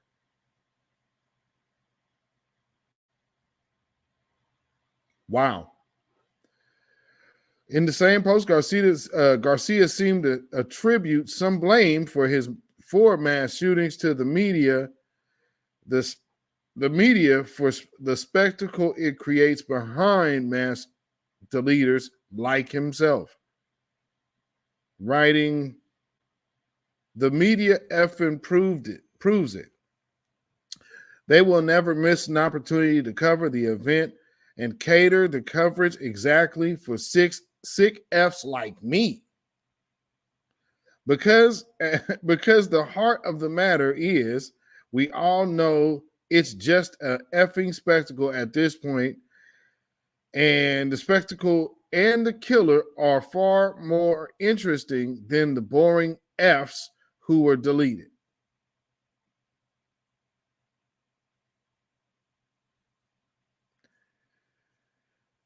I'm going to skip down here because this is something that was this is a very interesting part right here. According to the FBI, Garcia served in the U.S. Army but was removed due to mental health concerns in 2008. So the year Barack Obama was elected, this guy was kicked out of the Army. Doesn't it seem that he probably shouldn't have had access to a gun? So we're going to guns. No. This is an Army veteran, or not veteran because he got kicked out, but an ex-Army man that's out, that's trained to kill with mental issues. How on earth do you give him a gun?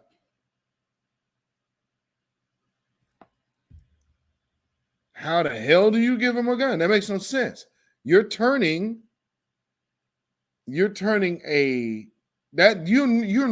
that is there's potential harm coming from that. That's all I could see. Y'all feel what I'm saying? Now, like I said, and then the other dude, both of these people, the other guy that drove through the crowd and ran them people over, he's a Hispanic-hating Hispanic. If that makes any sense, which it doesn't, but he's a Hispanic-hating Hispanic. Hating his own Hispanic brothers and sisters. So much so that he hit the gas, floored it, and ran them over. He too also has these odd ideas. Being a Latino himself, but clearly looking at himself as identifying as white. So much so that people coming over the border now disturbs him. Now, again, we don't really understand the different intercultural beefs between South Americans and Mexicans and whatnot, but nonetheless, it does beg to point out that, once again, is that not tribalism coming from them as well? And they'll be over here and be like, I don't give a damn about them people. So we're supposed to think that they're supposed to be worried about our best interests when they open their mouths?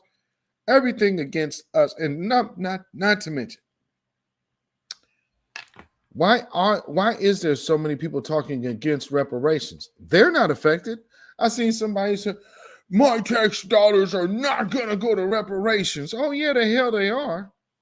Yeah, they will. Or the IRS going to be come knocking at your door, taking your ass away, going to be like, well, you was on Twitter. You shouldn't have been talking shit.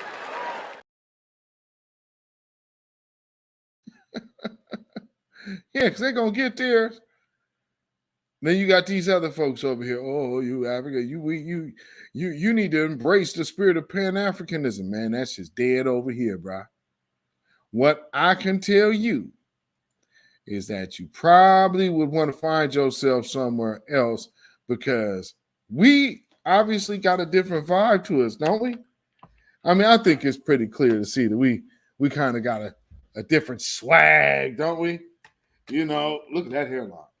Woo-wee, look at them hairlines, boy. I mean, we just have a different swag, and that's okay. You know, it's okay to move in your foundational Black American excellence, because, you know,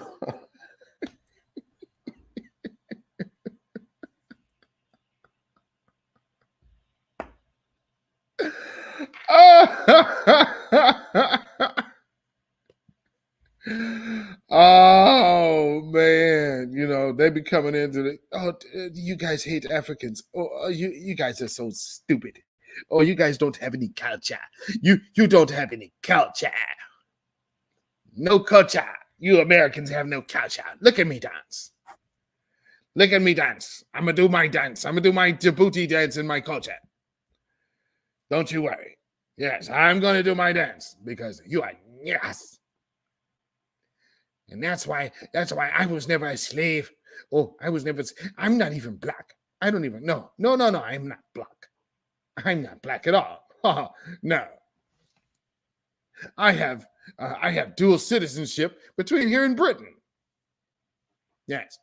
You know how you guys are dirty? You know how you guys are dirty, man, because you guys don't have any culture. You don't know where you come from because you don't know how to do this. You don't know how to do this dance. Because if you knew how to do this dance, then you would be knowing your culture. And then everybody in your neighborhood and everybody in your house will do this dance.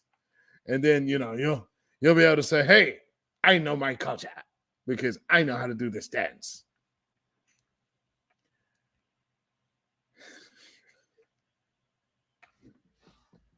Family, hands off our reparations. You have no rights here. We're not under the empire.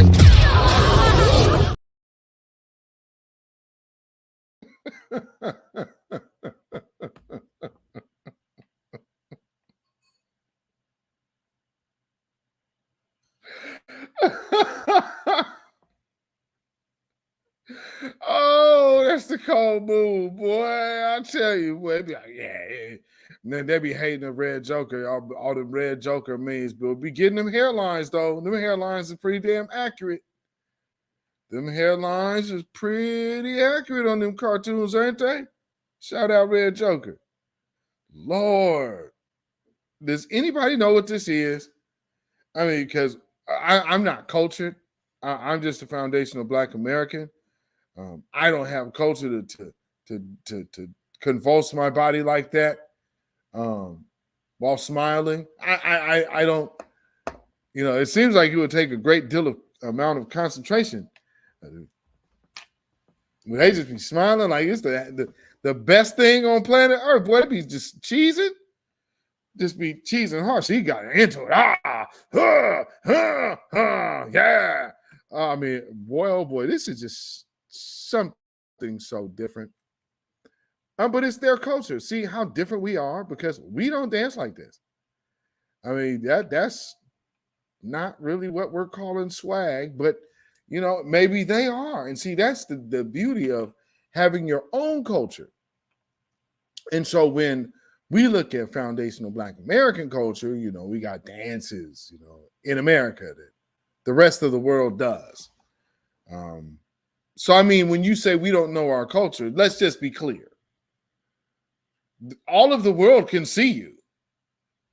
For some reason, this dance is not catching on all over the place.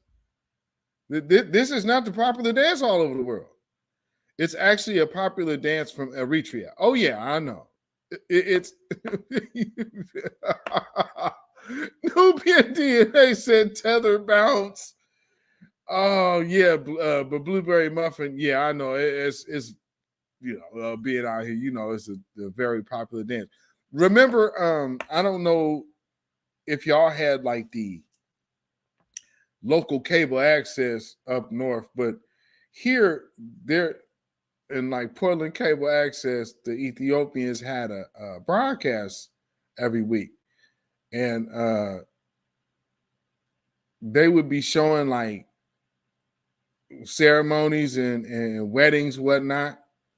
And like literally everybody in the wedding is doing that dance. And I mean, everybody. It's just everybody in the whole, just imagine a big packed ballroom with everybody just doing this. So, I mean, yeah, but see, my point, though, is that, it ain't for everybody. Bounce tether, bounce out the country. And see, these are the people who be hopping up in these spaces, talking crazy to foundational Black Americans. They be on Clubhouse, talking crazy about foundational Black Americans. And you over here tether popping. Over there tether popping with Joloff dreams, you understand? So that's their maiden call to each other. I kind of wonder if that ain't the case because it's so dominant. And a lot of these, some of these cultures on the back end of things and some of the stuff they be into be like some kind of sexual ritual. You know what I'm saying? Pop that tether, pop that tether, pop that tether, pop that tether.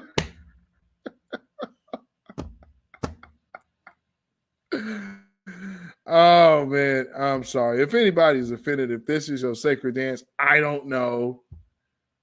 It's an ancient ceremonial dance. I would love to hear the origin of this. Oh, he whipped his neck around with it. Whew. Yeah, so I mean, hopefully I haven't offended anybody because that's not my intent. But that is a very interesting dance, and I've always seen it. Never got any explanation for it. But with all, Ray, Ray Love, it, some of these things be tied to sexual rituals. Being a musician, you see certain things out here. So I'm like, okay, what's that mean? Because truth be told, you just never know. It looks like innocent on the surface. Is it really though?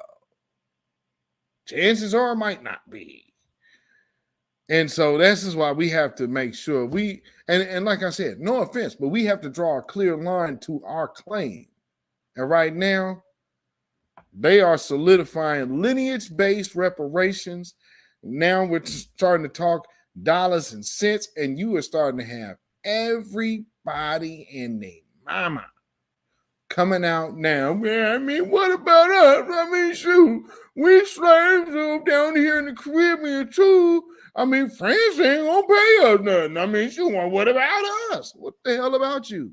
Now, she did a follow-up to which I believe she is now taking both of those videos down off her TikTok because I went to look for it. But Brother Phil Scott did a piece on it, and he caught that other video where she's talking about we over here were so the Haitian Revolution had so much to do with how our spirit is in America. And it's like, now I'm sure that people were getting inspired by hearing of the Haitian Revolution. True indeed. But slave revolts had been going on since them ships came here. They don't tell you about the mass casualties of crew that they took on some of them ships when some of them slaves actually got free and they started jumping off the sides of them ships with them white crew members.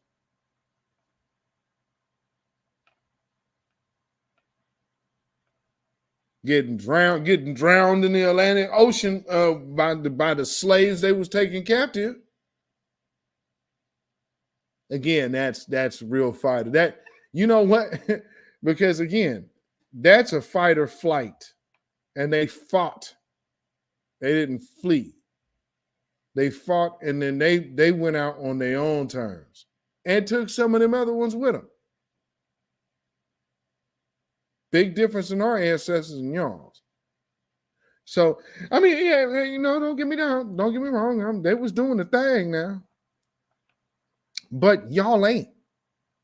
And y'all are not any more inspired by your ancestors' revolution today than them coons were then that they had to go deal with first before they dealt with the enemy. So to sit up here, man, what about us? What about you?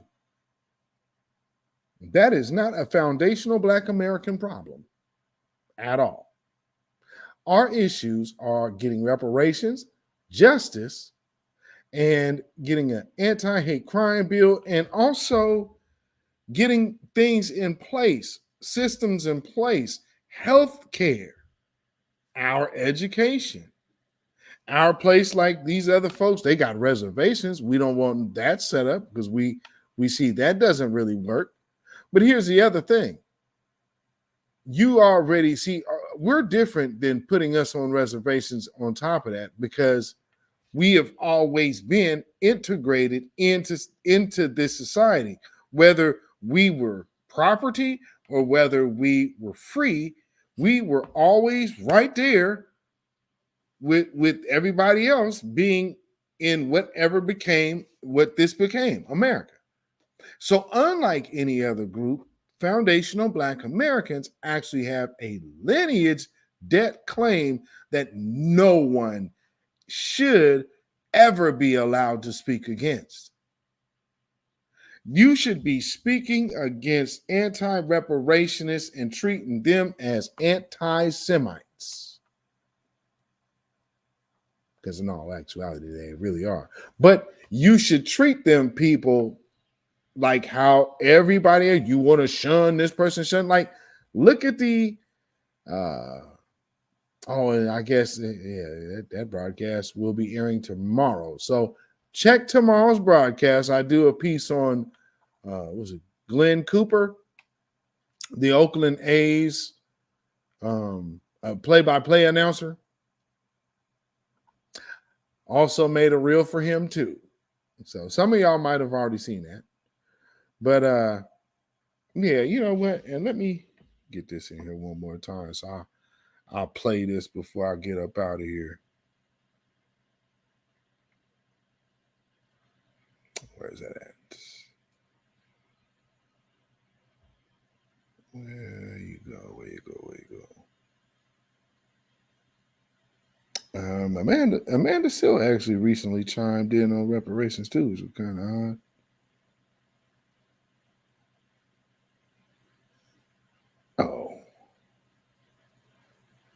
Oh, I see what I did.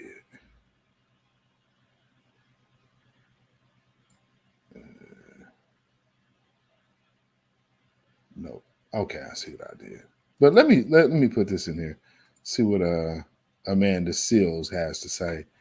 Amanda Seals has her off. Like sometimes she says something worth a damn, and then oftentimes most of it's just bullshit. But because she was one of those that was doing a lot of the hating on Black men for a long time.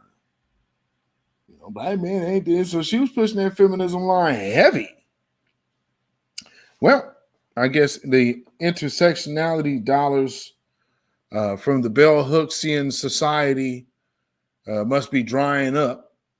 And Gloria Steinem ain't cutting new checks, I guess. So now it's looking like, have you noticed that? A lot of them all of a sudden are talking Black now. All of them questionable intersectionality representatives. They're not pushing intersectionality right now. All of a sudden they're easing on into the pro-Black conversation and discussion. We need to talk about this. And then we also need to talk about Black and brown, and Black and brown, and then Black and brown people because Black and brown. But let's hear Amanda Seals. The only reason anybody would be against reparations is if they don't feel that this country has anything to repair in how it has treated and continues to treat Black folks. I don't think reparations for something that happened 150 years ago for whom none of us currently living are responsible is a good idea. First off, Mitch, you were alive 100 years ago. Look at you. Second, reparations are not just about slavery. They're about repairing the incessant harm that has been done to Black people in this country since we were stolen and brought here, and that does not end with slavery. These people act like Jim Crow was just like a minor inconvenience. It was violence! And I don't know if y'all been looking around lately, but basically reparations should be owed for what was done like 15 minutes ago in this country. We've, tried to deal with our original sin of slavery by fighting a civil war. If the Civil War was really about righting the wrongs of slavery, then we wouldn't have all these Confederate flags and Confederate statues still just confederating around to this day. To this day! By passing landmark civil rights legislation. These people wake up every morning to undo civil rights legislation. We've elected an African-American president. Now you know you ain't vote for Barack. We need to become reparationists. We need to make preparations for reparations. And I say that comes with us first making reparations a part of our culture. This should be a part of our lifestyle. And we should be demanding that reparations be given to us by whoever is in the presidency and by whoever wants to be president. and also by our local and state governments. And I don't think that means just waiting to the last minute of an election and saying that we're not going to vote for you unless you give us reparations. Nah, we should be getting behind candidates who already believe in this. And all you white folks who want to be down, baby, you better be reparationists too. That's the new question for your white friends. Do you believe black people should get reparations? See, reparations are not a capital gain. They're an ethical practice. Because in a society where advancement is determined by money, the only way to correct the systematic hindrance of that advancement is by providing money. Reparations are not some far-reaching thing that have never been figured out before. We need to stop looking at reparations as something we need to imagine. Consider them as something that is very real that needs to happen. What we need to imagine is what we are going to do with the reparations to make sure that our community and ourselves are taken care of. We need to become reparationists.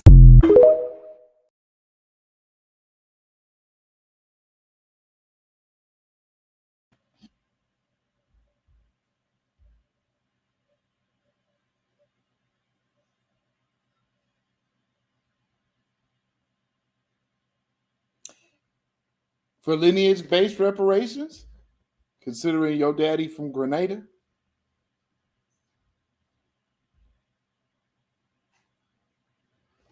I'm just saying. I mean, you should be getting reparations from the government that wronged your people. Now, I don't know. She might be half FBA. Who knows? Now, here's the other video that I was looking for. I thought I had it in there earlier. This is AOC talking about reparations. Check this out. Support reparations for American descendants of slaves? Yes, I am a co-sponsor. Yep, well. Just leave it, yes. Yep, well is acknowledgement that you said something that was good, but it was something that might get you in trouble. Yep, well. So I got to cover up. I got to oscillate. I got to give you some word salad. You hungry? Here you go. On HR 40 as well, which is the that's the study. With Sheila E. Jackson. I shouldn't hear Sheila E. Michael Jackson.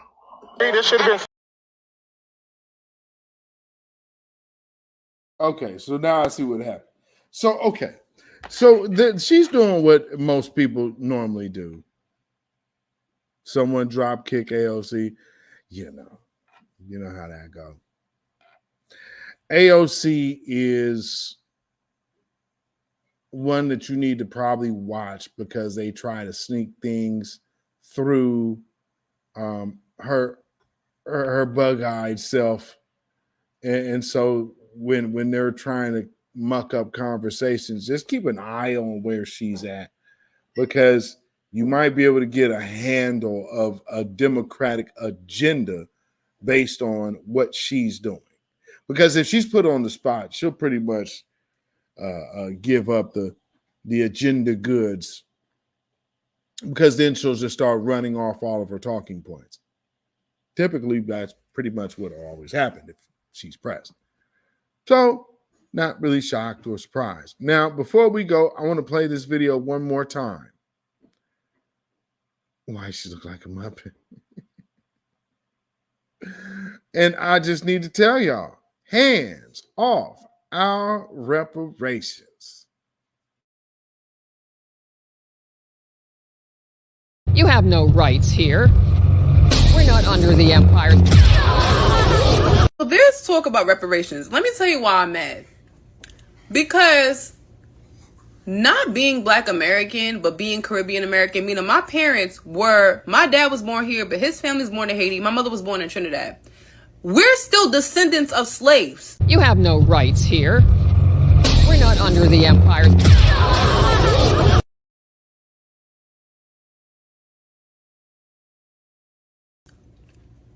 Anybody that is in the Caribbean, for the most part, specifically Haiti, let's give it up for Haiti, because if Haiti didn't run it up, if we wasn't doing the machete chopping and all of that, nobody else would have really felt let's do this. But I digress. You have no rights here. We're not under the empire. I digress. France ain't paying Haitian people because technically Haiti owes France for just wanting their freedom. The Brits ain't paying Trinidad either. So what about Caribbean Americans?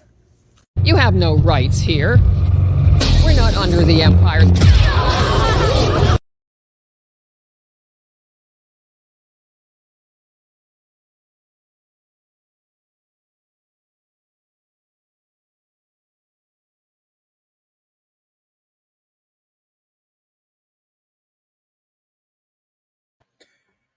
Now, she is literally saying we won't fight the governments for ours that we need ours from. Because if you think about what she's saying, it's the same thing they've been saying to us forever. Right? So what's the difference? You better go get yours.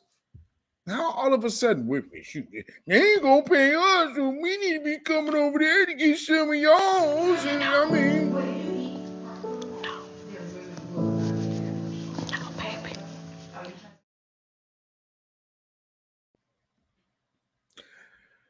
Lord. So for all of the Biden sexuals who believe that, like that 41-year-old woman that was cited in the article, lied and said that Biden brought integrity to the White House and because he didn't keep his promises to the black people that had his back, which is mentioned in the article that was his base. And the heart of his base is the black vote.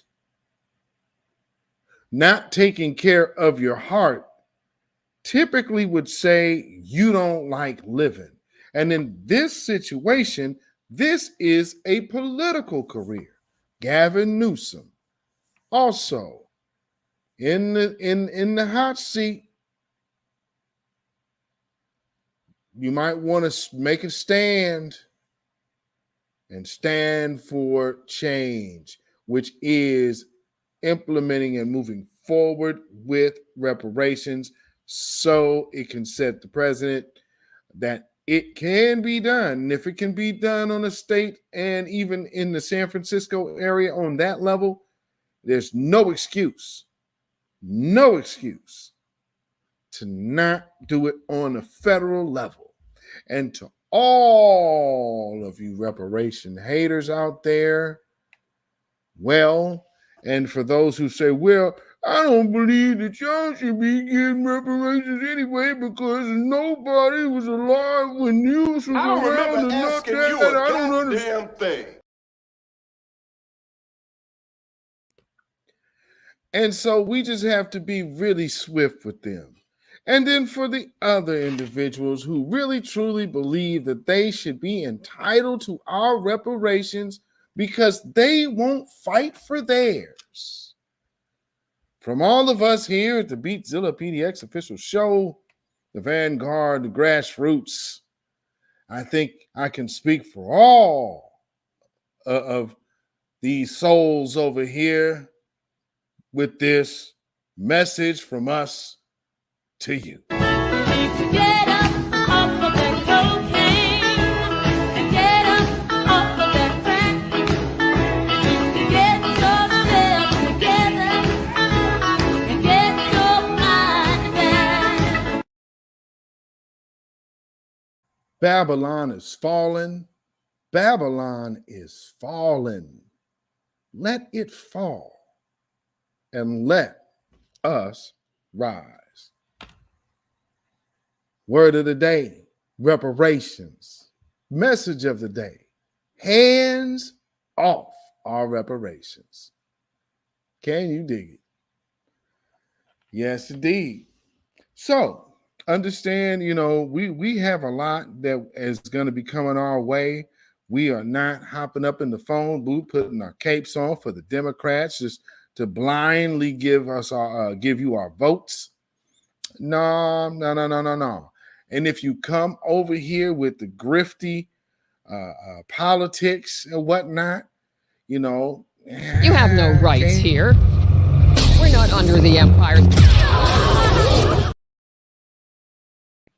And for those of you who always like to come and talk condescending to foundational Black Americans because you perceive your status in the world of your, I guess, under 50-year-old.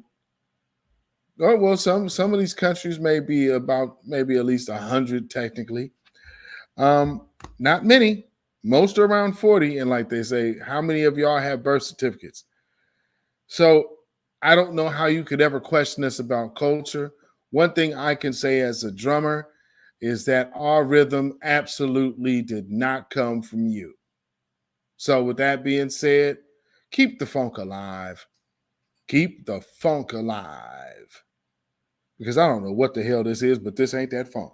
So, Lord. Yeah. So again, for all you Democrats trying to figure out how you will be able to infiltrate the grassroots without paying tangibles, it ain't gonna happen.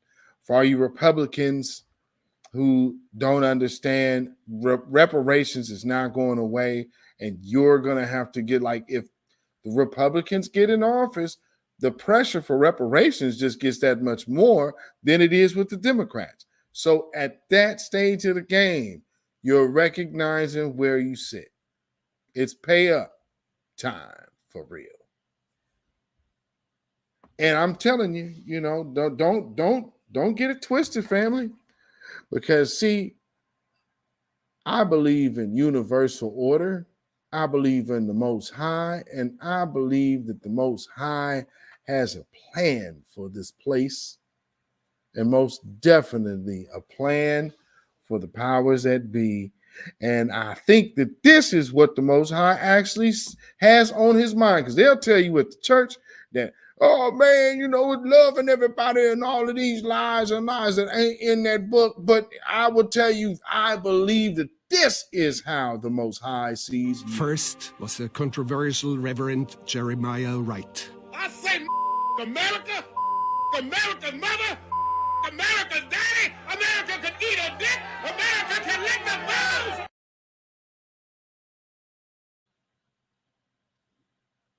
Hands off our reparations. Family, you can follow me on Instagram, Facebook, and Twitter at BeatZillaPDX. You can email me at ourrealtruth@gmail.com. And if you feel so inclined to support this channel, you enjoy the content, would love to support it, you could definitely do so by way of donation at Cash App. That's $BeatZillaPDX. That's Cash App, $BeatZillaPDX. We also have PayPal, which is Zilla Muzak, and that is ZillaMuzak at PayPal. And so with that being said, ladies and gentlemen, we are going to be out of here. Look out for the video tomorrow for Major League Fired. That'll be airing 12:30 Pacific time. So whatever time that is, set your reminders. And for you replay watchers, make sure you guys check that out. And it's going to be, I think you'll like that. It's not a long one at all. It's a shorter one. Actually, the next 2 news breaks will be, I think, 30 minutes or under. But make sure you tune in. You don't want to miss. You don't want to miss. And so, where are we at here? There we go. I always remember this dude said this. But I tell you, if you have a problem figuring out whether you're for me or Trump, and you ain't black. And you ain't got our vote. So with that being said, stay black, stay vigilant, stay alive. Black first, black first, black first. Shalom, y'all. When you know who Satan is, Yes, sir. you don't have to kill him. No. The stone of truth. Yeah. See, that's what you throw. Yes, sir. Right. Allah says, had we wished to take a pastime from before, surely we would have done it. Nay, we cast truth at falsehood till we knock out its brains. Every one of you that knows the truth, stand up and tell it from the mountaintop. Black people can't take it no more. So wherever you are on the job, in the factory, I don't care where you are. If you know the truth, stand up on the truth and tell Satan, who the hell are you to try and pick my friends? Farrakhan is God's man, and you are from the enemy of God. So to hell with you. Stand up on it like a man.